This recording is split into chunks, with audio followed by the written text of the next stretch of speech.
The statements we're about to show you are from the Holy Quran, and is said to be the official, unchanged, pure word of God, revealed over 1400 years ago.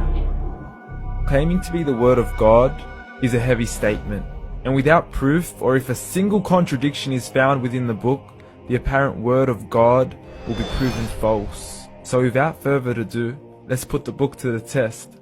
In the 23rd chapter, titled The Believers, from the 12th to the 14th verses, God is said to give a detailed description of how the human being is formed. It begins by saying, "We then placed him as a sperm drop in a place of settlement, firmly fixed. Then we made the drop into a alaqa." We will translate this word very soon. "And then we changed the alaqa into a lump.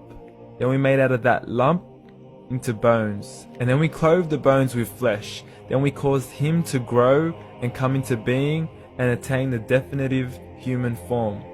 In the 21st century, we can now safely say that this verse is clearly describing the process of human development in correct chronological order.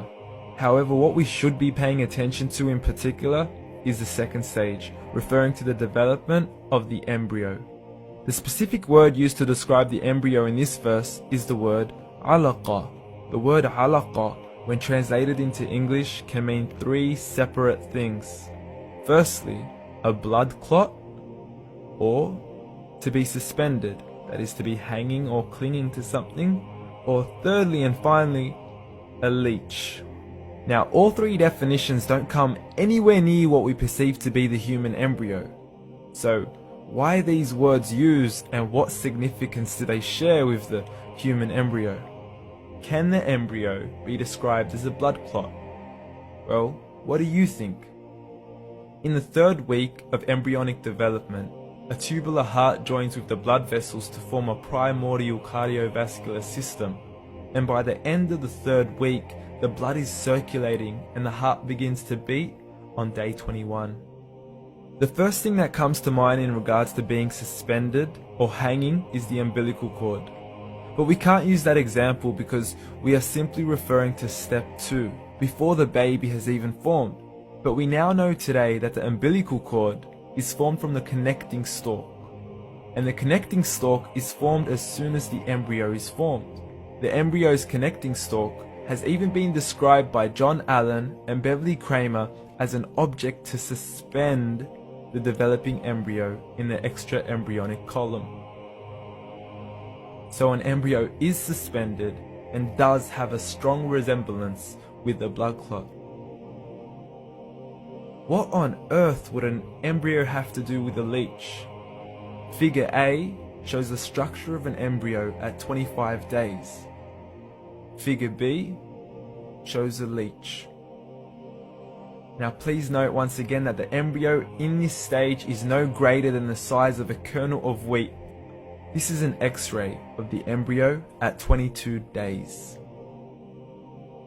This is the internal structure of a leech. It's mind-blowing stuff, but you still haven't seen anything yet. This is the head of the embryo at 22 days.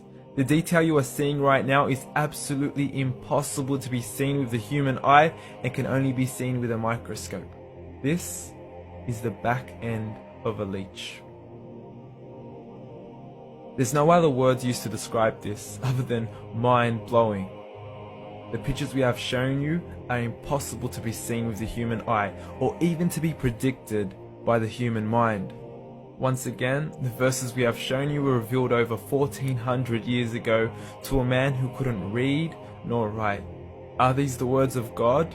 Descriptions of the human embryo in the Quran cannot be based on scientific knowledge in the 7th century. The only reasonable conclusion is that these descriptions were revealed to Muhammad from God, from God, from God, from God.